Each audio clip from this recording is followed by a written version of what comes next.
The presentation is on pooled employer plans. And I'm Judy Larson. I'm a employee benefit consultant with Liberty Company Insurance Brokers, and I work with employers to design sustainable employee benefit plans to minimize their risk, including complying with OSHA and ACA requirements, that kind of thing. I work with all size companies, advising them on fully insured as well as alternate funding options. I've worked quite a bit with Mark in the past when my clients need help with their 401k. So Mark is a VP at Quintes. He's a certified financial planner and a qualified retirement plan expert. He works with companies of all sizes as well to design, implement, and manage qualified retirement plans. And he also advises companies on how to manage their fiduciary risk. So today he's going to be introducing us to I believe it's a new concept, right, Mark? Or it is, yeah, new legislation here, so brand new. So I'm going to turn it over to Mark. All right, thank you, Judy, and good morning, everyone. Thanks for joining. So today we're going to talk about PEPs. First, I'm going to give you just a little bit of background on our company. We're an independent consulting firm. We do both financial advisory and third-party administrative services related to qualified plans, so 401k, 403b, 457. We've been around for over 35 years. We currently serve, it's probably a little bit north of 400 retirement plans in different capacities. We did author a book back in 2017, and we did just update that book with 2022 stats and provisions. So if you would like a copy of that, please reach out and we'd be happy to mail one to you. So some of the things, some of the different services that we provide to our clients, everything from investment analysis to fee benchmarking, plan design, which is really what we're talking about today and the biggest opportunity that we see here with pooled employer plans. TDF suitability, target date fund suitability. So that's where 85% of all 401k money goes into when it goes into 401k plans nowadays. ERISA compliance. So think about Department of Labor and IRS rules and regulations. Financial wellness. So that's the tools and resources provided to employees.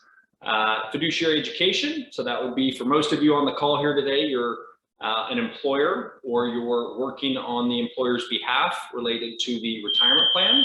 So the fiduciary education is a piece to help you with that. So again, we're going to be talking about that today. And then the last one there, plan governance. So that's the overall framework in running an effective and compliant plan. So with that, we'll go ahead and go to the next slide. Just briefly wanted to touch on some of the national recognition that we've got. From different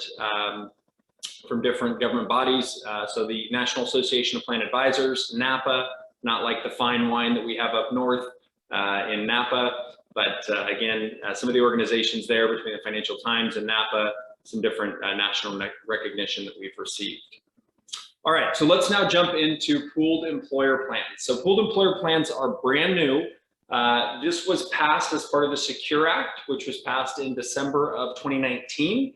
And most of the provisions were implemented in 2020 or in 2021. So with pooled employer plans, this concept has been around before in a MEP or multiple employer plan, which typically you only had access to through some sort of trade association or a PEO. So again, that was a MEP. But MEPs or multiple employer plans had some very stringent rules, and one of them being the bad apple rule, which would then potentially taint the plan altogether. So with PEPs, again, new legislation that was passed in December of 2019, rolled out in January of 2021. So again, very, very new. If you haven't heard of this concept, you're like many others, like 9 out of 10 other employers. This is brand new and again presents some very unique opportunities when running and sponsoring a retirement plan.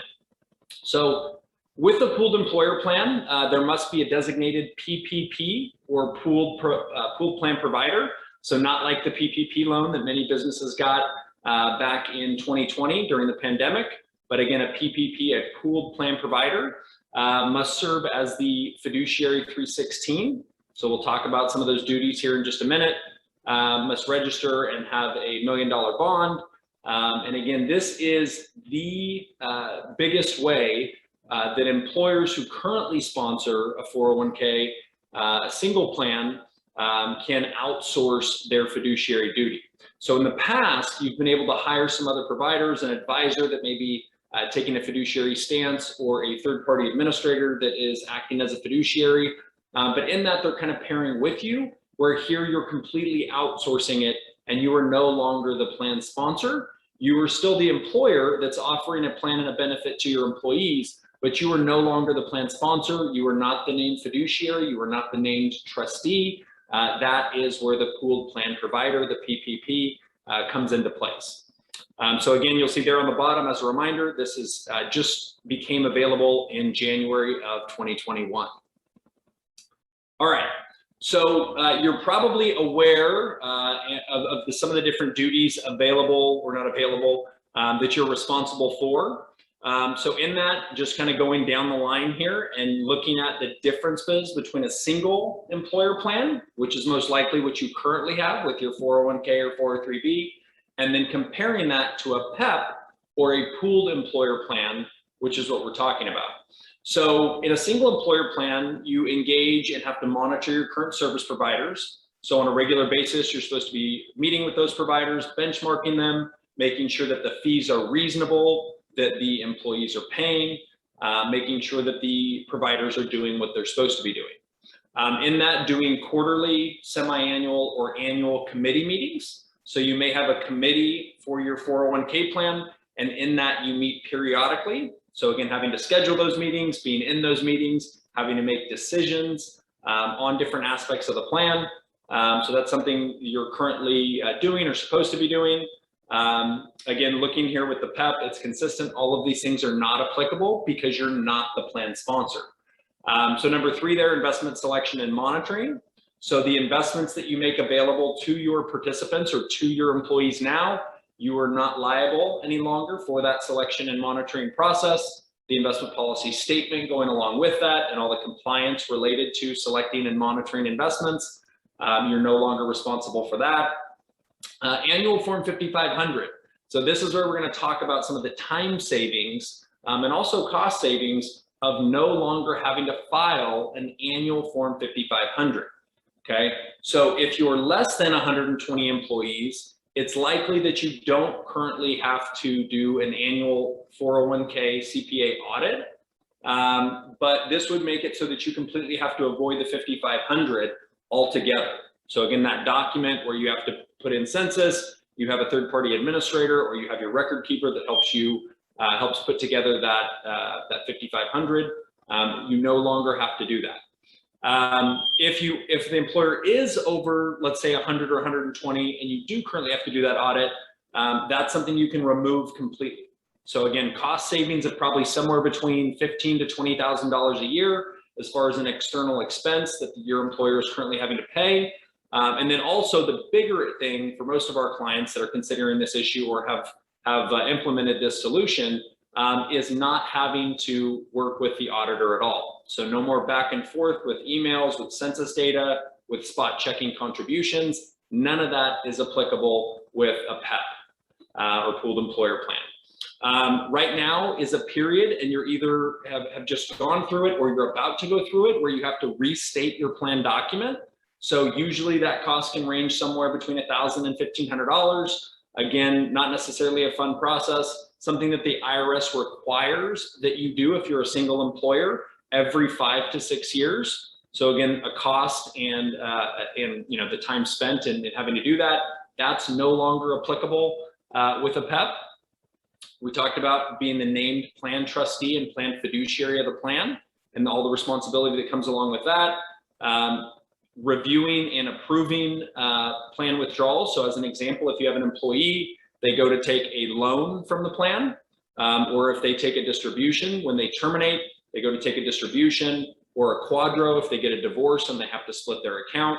All of those types of transactions, if you're involved on the employer side in helping to run the plan, those are things that you have to oversee and to approve.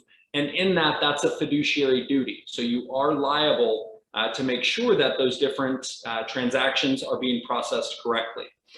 With a pooled employer plan, you're no longer on the hook. The annual participant notices, so thinking about from your providers, those safe harbor notices or SPDs, the summary plan descriptions, or the different notices that you currently have to give out to your employees on an annual basis. You're no longer required to do that because again, that's being taken care of by that PPP, that pooled plan provider. And then the last one there is, as providers are allowing multiple companies to come in and utilize the same underlying contract, that can provide some cost savings as well. So not only less expensive for the employer, but also more importantly, less expensive to invest and to participate for the employee. So in that, this is not one of the comments that or questions that I've been getting is, Mark, is this like back in the, the 80s or the 90s where we had one pooled profit sharing plan and everybody participated in that pooled profit sharing plan? This is not a pooled profit sharing plan.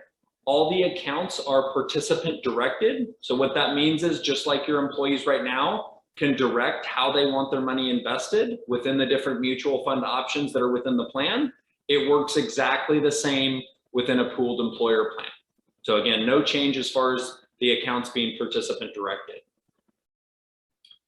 All right, so now we'll open it up and see if there are any questions. Judy, do we have any questions in the chat box so far? No questions in the chat bar. I think at this point, if you want to just reach out and unmute yourself and ask Mark the question, we're available for that, or put it in the chat. The chat feature. Couldn't figure out what to call that. Yeah, the chat box. Yeah, perfect. So yeah, any questions that you may have related to how this compares to your current plan, the annual audit requirement, the annual Form 5500. If you do have any questions, if you don't want to ask them now in the group setting, that's totally fine. Please feel free to reach out. So that's my email there that you see. That's my cell phone number, which is the best number to reach me. So please do reach out if you do have any questions. We'd be happy to help you evaluate, how this pooled employer plan option compares to your current single employer plan option. Again, this is a newer, this is brand new legislation that just went into effect in early 2021. There's already billions, yes, with a B, billions of dollars that are going into these plans. And it's because the employers that truly understand their fiduciary liability in running their own single employer plan, they are going into these plans in a big way, because they really truly understand the fiduciary liability that they have in running their plan. And they understand that this is the biggest and best way that they can outsource all the liability of their plan. So this is totally different than any other type of plan. In our opinion, this is the biggest piece of legislation ever passed with retirement plans. I have a quick question for you, Mark. I'll go ahead and ask the question. What does that transition look like for the employee as well as the employer when they move their 401k into a PPP? Yeah, absolutely. So if an employer has ever moved record keepers before, so as an example, if somebody was at Fidelity and they decided to move their plan to Vanguard, so again, they're moving the custodianship through the record keeper, then it would work exactly the same from a single employer plan to another. So the same is true moving a single employer plan into a PEP or a pooled employer plan. So in that, the participant experience or the employee's experience, if I have my account currently within my employer's single employer plan and my employer decides to move it to a pooled employer plan, the money would be liquidated at the end of one day and it would be invested the morning of the next day. So no time out of the market. It would just be a different website that they would be logging into. Yeah, great question. Any other questions? All right, well, if there are no more questions, we'll go ahead and wrap up. And again, please do reach out if you have any questions that are specific to your situation. We'd be happy to help. Great, thank you, Mark. All right, thanks everyone. Have a great rest of your day. Thank you.